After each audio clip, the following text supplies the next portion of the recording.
What's up, YouTube? This is Too Raw for TV.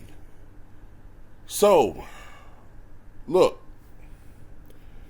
in the aftermath of this situation that occurred last week, this fight that occurred between the Golden State Warriors, Draymond Green and Jordan Poole, since then, Draymond has issued this fake apology. He's more or less been suspended by the team, but I think they allowed him to save face and say he stepped away. And, you know, his future with the team is somewhat uncertain. Now, I think it was Bob Myers that came out and said, oh, we're committed to keeping Draymond Green. I don't know what to believe at this point, because you hear that, but then you see reports from Stephen A. Smith that says that Draymond wants to play with the Lakers.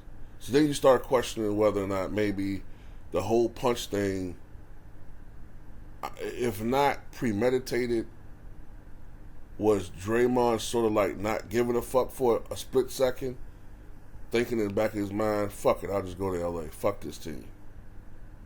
I don't know. You just don't know. One thing, if the source is correct, and I believe it is, I'm going to put a link to this article in the pinned comment in the comment section below, is that Jordan Poole is in no mood for forgiveness. And I don't blame him. All right? So I'm just going to read what this analyst for the Warriors has said. Give me 1 second.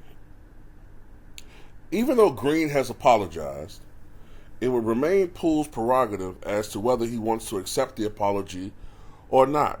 Considering how bad the optics of the situation have been, it would be unsurprising if Poole wasn't quick to be benevolent either. And according to Cyrus Sazak of Locked On Warriors, his sources have told him that Poole isn't quite feeling very forgiving at the moment. Quote, I've had sources tell me that behind the scenes, Jordan Poole has not forgiven Draymond. They haven't spoken. He's not happy. I don't know how you could be. It's a horrible look. The image of it is awful, and it's borderline emasculating. Bingo.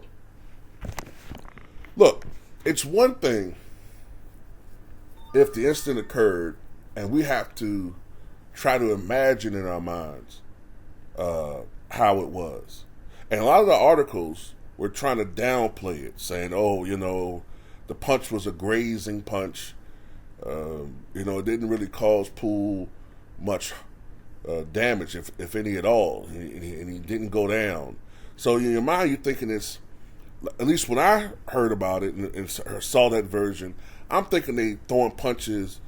Draymond's punch landed more flush, but, you know, they both are engaged. But in the tape, you clearly see that no matter what the fuck Poole was saying, Draymond physically was the aggressor. He got in Poole's space. Yeah, Poole pushed him, but he's in his fucking face. Like what people think. Oh, man, he pushed him. Man, get the hell out of my face.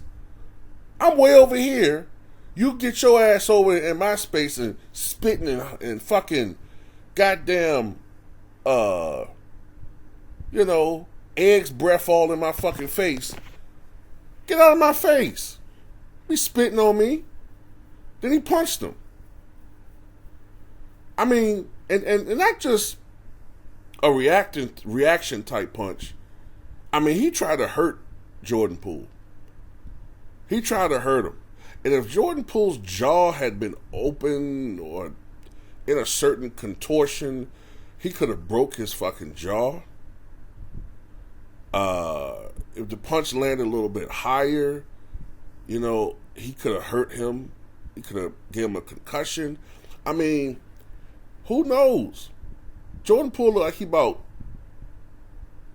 I'm just guessing, 195, 200.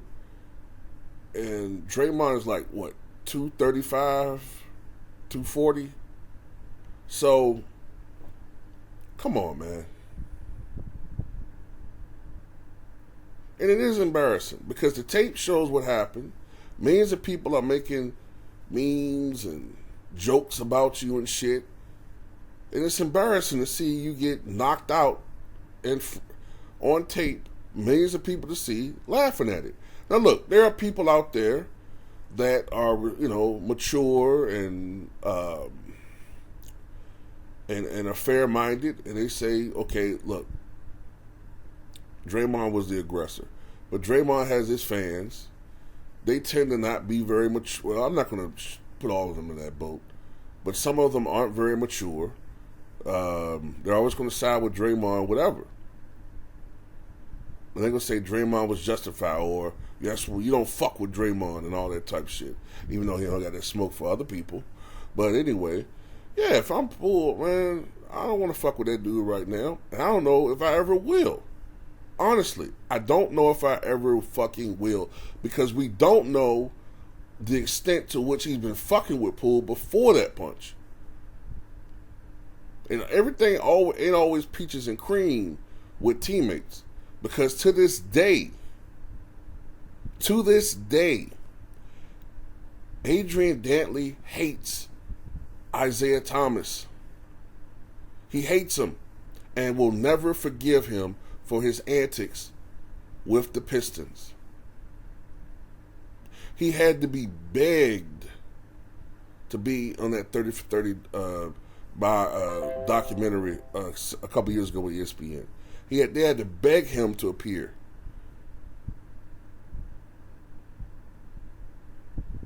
So, yeah, these things can be ugly. And I don't know if Isaiah ever did that to Adrian Dantley. Maybe figuratively, because when that trade happened, that was effectively the end of Dantley's career, because back in those days, in the late 80s, early 90s, when the Mavericks were falling apart, before the rise of the 3Js, the Mavericks is where players went to die as far as their careers are concerned. But anyway, that's all I got to say about it, man. Tell me what you guys think.